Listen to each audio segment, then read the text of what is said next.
Dad's a guitar player, and ever since I can remember, there's always music around the house, always an acoustic guitar, an electric, or whatever. Dad played at church and played in numerous different bands.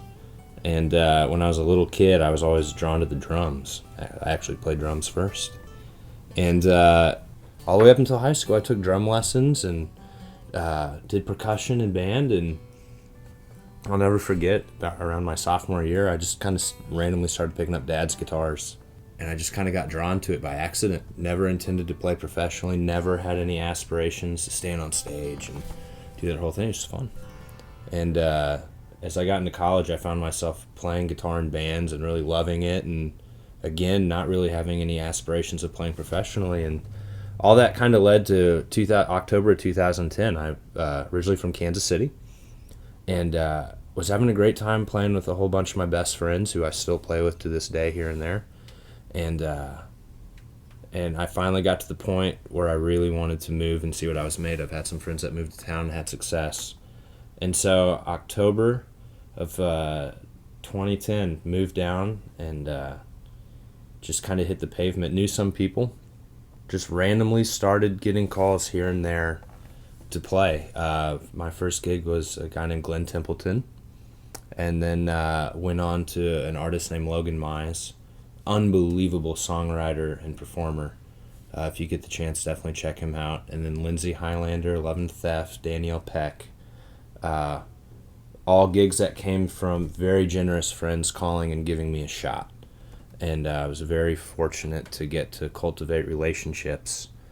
And that led to where I am today. I'm very honored to play for a band called Florida Georgia Line. I'm their band leader and lead guitar player, and we've got a great band out with us on the road. And Tyler and BK, who are also McPherson artists, are just the greatest bosses. They take care of us like family. And as many days as we're gone from our wives and kids and everything, they sure make it a lot easier. When I was growing up, Dad kind of raised me on 90s country. So obviously the Players, Brent Mason, and all those cats were guys that I was very familiar with, Chris Lusinger and all that, and all these record sleeves. And so those are the guys I always researched and kind of wanted to be like, which is really what drew me to Nashville, is wanting to be a session player and come to town and play on records and whatnot. So growing up, I was very aware of all the normal guitar heroes and big Clapton fan and all that, but it was really the aspiration of wanting to be on a record and create that really got me to want to come to Nashville.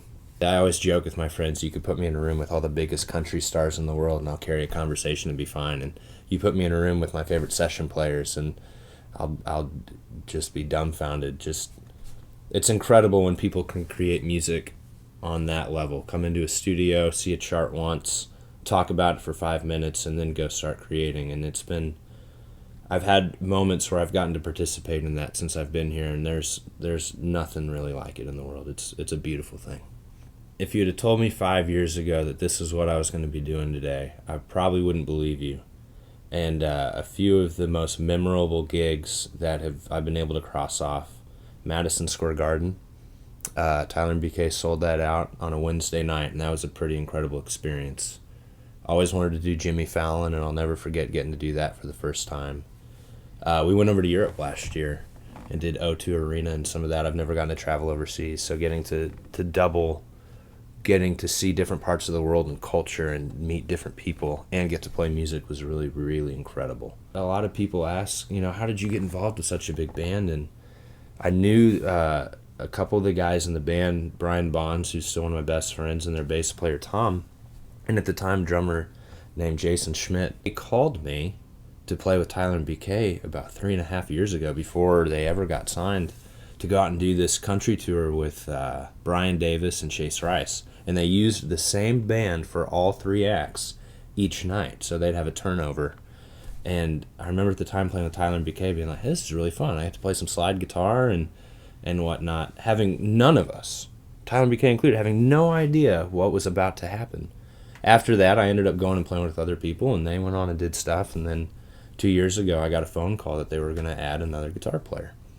And went in and auditioned and was fortunate enough to get the call, and I've been there ever since. So it's been fun to come back and get to see get to see their success and get to watch it, having been on the other side for just a minute. I was working at a recording studio in Kansas City called Covenant, and the owner is very, very good friends with an artist named Leland Mooring, and knew his parents very, very, very well, and they would always come and visit. When Leland, the band, would come through Kansas City, they would always stop at the studio and cut some demos, and Jim would let them use his studio, and then they would all do a big cookout. And got to be friends with them, and Leland had a McPherson. I remember him always coming into the studio, and he would pull that out, and it just sounded great. And it was around that same time I started working at a little shop in Lawrence, Kansas called Mass Street Music, and we carried him. And I was playing at church one morning, and I don't know if I'm going to get anybody in trouble by telling this story, but the owner let me take a McPherson to play at church because I was leading worship, and I had heard Leland playing one. I was like, man, I want to take a McPherson. He's like, go ahead, just understand how nice they are. Please take care of it. And ever since then, it's the best way I can describe it is there's very few guitars in an acoustic setting that are an entire band at your fingertips. Delicate all the way to just incredibly robust. And there's the percussive aspects there, the musical aspects, and everything in between. And it's a very special thing when you have guitars at your disposal that are so special to the sound that people actually request that you bring them. And I heard it when I heard Leland use it in the studio, and then when I got to play it at church, and then over the past couple years of getting to know Larry and the McPherson family, and them being so generous and bring me in, and it's been an honor, and it's been fun to get to go from selling them to now being very fortunate to be a McPherson artist.